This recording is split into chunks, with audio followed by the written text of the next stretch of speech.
대학 시절 제게 열등감이 하나 있었습니다. 신학교로 들어가 보니 동료들의 부모님 대부분은 다 목사님 혹은 장로님, 권사님이었습니다. 그들은 부모님의 기도 속에 자랐고 또 그들 삶에 남다른 무언가가 있어 보였습니다. 너무 부러웠습니다. 왜 나는 믿지 않은 가정에서 자랐는가? 또 왜 부모님은 신앙생활을 하지 않았는가? 또 부모님을 원망도 했죠. 근데 그러던 어느 날 저를 위해서 아주 간절하게 기도하는 한 분 있다는 사실을 깨달았습니다. 그분은 결코 자기 욕심대로 기도하지 않으셨고 또 그분은 오직 하나님의 뜻을 좇아서만 저를 위해 기도하셨습니다. 또 그분은 쉬지 않고 간절히 기도하셨죠. 또 무엇보다 그분이 기도하는 것은 제 삶의 100% 응답이 되었습니다.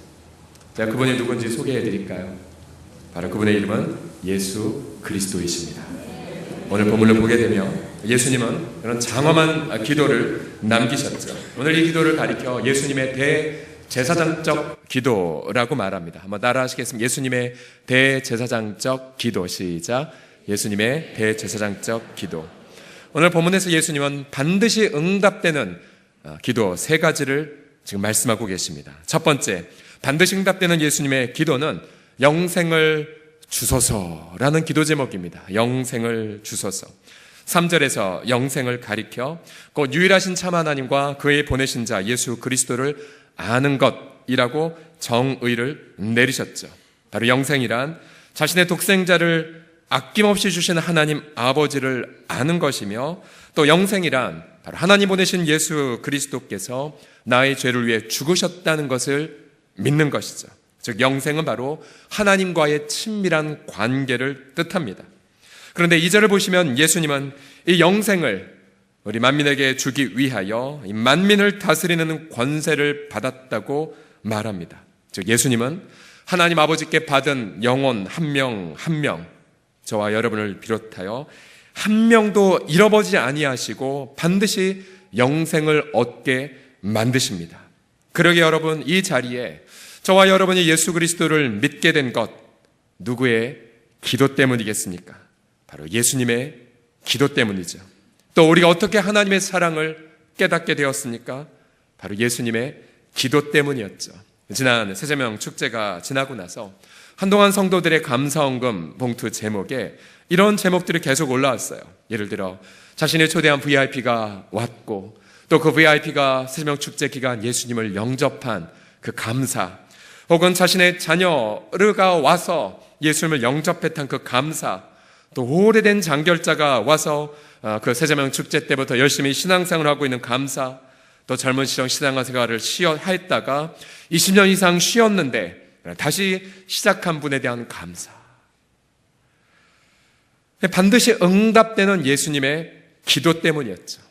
예수님은 지금도 새롭게 믿을 사람들을 위하여 지금도 쉬지 않고 기도하고 계신 것 아십니까? 오늘 본문의 20절을 보시면 내가 비옵는 것은 이 사람들만 위함이 아니요 또 그들의 말로 말미암아 나를 믿는 사람들도 위함이니라고 말합니다. 여러분, 아무리 한국교회가 어렵다 하더라도 여전히 한반도 가운데에 영생을 받아 누릴 사람이 많은 것을 믿으시기 바랍니다. 주님은 이 서울 한복판에 당당히 선포하십니다. 이 성 안에 내 백성이 많음이라. 우리 청년들 가운데에도 또 우리 다음 세대들 가운데에도 예수님의 십자가 복음을 받아 영생을 받을 자들이 헤아릴 수 없습니다. 왜 그럴까요? 예수님의 반드시 응답되는 기도 때문입니다. 두 번째로, 반드시 응답된 예수님의 기도는 거룩하게 하소서입니다. 한번 17절을 같이 읽어보겠습니다. 17절 시작. 그들을 진리로 거룩하게 하옵소서. 아버지의 말씀은 진리니이다. 자, 예수님은 남겨진 백성들을 위해 진리로 성별되게 해달라고 기도하십니다. 거룩이란 우리가 캠퍼스 혹은 학교, 가정과 일터에서 구별된 삶을 살아가는 것, 그래서 하나님 앞에 성별되는 것을 의미하죠. 예수님이 구별된 삶을 위하여 8절에 보시게 되면 날마다 하늘 아버지에게서 받은 말씀을 우리에게 주십니다. 또한 13절에 보면 구별된 삶을 위하여 기쁨을 부어주고 계시지요. 자, 여러분 한번 계산해 보세요. 오늘 우리가 잠시 성찬식을 가질 때에 여러분 우리가 올해 연초부터 지금까지 저질렀던 죄악, 여러분 몇 번 정도 죄를 저셨을까요? 몇 번 지셨을까요? 생략의 죄, 저지르는 죄, 아마 저의 경우 아마 헤아릴 수가 없을 것 같습니다. 그래서 우리는 우리 자신을 보면 좌절할 수밖에 없어요. 우리의 이 죄성을 보며 또 만삭되지 못하 같은 이 나의 타락한 성품을 보면 내게는 아무런 소망이 없습니다. 그런데 여러분 보세요. 철로역정, 존 버넷의 철로역정에 보면 이런 한탄을 하는 우리의 심경을 반영한 하나의 에피소드가 있죠. 마귀가 이제 불을 끄려고 난로에 물을 막 퍼붓는 장면이 나옵니다. 그런데 이 불을 마귀가 끄려고 해도 불이 꺼지지 않아요. 왜 안 꺼질까? 알고 보니 그 반대편에 가보니 그리스도께서 기름을 계속해서 부고 계신 것이었습니다. 오히려 마귀가 아무리 회방을 해도 불길은 점점 더 맹렬하게 타오르는 장면을 목도했죠. 그때 해석자가 이렇게 설명합니다. 이분은 그리스도시라네. 쉴 새 없이 은혜의 기름을 부어가며 마음속에서 이미 시작된 일, 거룩의 일, 이 사그라지지 않게 지키시는 걸세. 마귀가 무슨 짓을 하든 그리스도께서 중심에서 벌이고 계신 은혜로운 역사는 갈수록 왕성해지는 법이지. 그러게 여러분, 우리 수많은 범죄도 불구하고 하나님 아버지의 말씀으로 또 기쁨으로 저들을 거룩하게 하소서. 여러분, 이 기도는 반드시 응답되는 기도가 될 줄을 믿으시기 바랍니다. 마지막으로 반드시 응답된 예수님의 기도는 하나 되게 하소서입니다. 한번 따라 하시겠습니다. 하나 되게 하소서. 21절 보시면 아버지여, 아버지께서 내 안에 내가 아버지 안에 있는 것 같이 그들로 다 하나가 되어 우리 안에 있게 하사 세상으로 아버지께서 나를 보내신 것을 믿게 하옵소서. 여러분, 하나됨은 상대방의 영광을 내 것으로 삼을 때 일어나게 됩니다. 예수님은 성부 하나님을 자신의 영광으로 삼았고 성부 하나님도 예수님을 자신의 영광으로 삼았죠. 그리고 이것이 바로 사랑입니다. 사랑이에요. 예수님은 우리도 이렇게 하나 되기를 기도하고 계십니다. 즉 배우자가 서로를 자신의 영광으로 삼죠. 목회자와 성도들이 서로를 자랑으로 삼습니다. 성도와 성도들이 서로를 기쁨으로 여기죠. 서로를 섬기고 서로의 일을 나의 일로 삼는 공동체. 예수님은 이 땅에서 지금도 쉬지 않고 하늘에서 정말 하늘 아버지가 성삼위 하나님이 하나이신 것처럼 우리도 서로 하나 되는 사랑으로 하나 된 공동체를 만들기 위하여 지금도 쉬지 않고 기도하고 계십니다. 그러기에 우리도 서로 성격도 기질도 출신도 다 틀려도 우리 공동체가 지금껏 사랑으로 하나 되게 했던 것, 그것은 바로 반드시 응답되는 예수님의 기도 때문임을 믿으시기 바랍니다. 그런데 여러분, 이 세 가지의 반드시 응답되는 기도, 영생을 주소서, 거룩하게 하소서, 하나 되게 하소서, 이 반드시 응답되는 예수님의 기도를 들으면 들을수록 우리 마음속에 이러한 반성이 들어요. 왜냐하면 예수님은 쉬지 않고 나를 위해 이렇게 기도하셨는데 왜 나는 올해 아무도 전도하지 못했을까? 왜 나는 아무에게도 전도하지 못했고 또 열매를 맺지 못했을까? 나는 새세명 축제 때 아무도 데려오지 못했을까? 또 왜 나는 일상의 삶에서 왜 구별된 삶을 살지 못했을까? 또 왜 난 사랑으로 하나 되기보다 다툼과 원망으로 연말을 마무리하는가? 저는 이 질문을 가지고 본문을 다시 묵상해 보았습니다. 요한복음을 다시 묵상하면서 내린 두 가지의 결론이 있습니다. 왜 우리가 반드시 응답된 예수님의 기도를 들었음에도 불구하고 이 기도대로 응답되지 못하는 것처럼 경험하는가?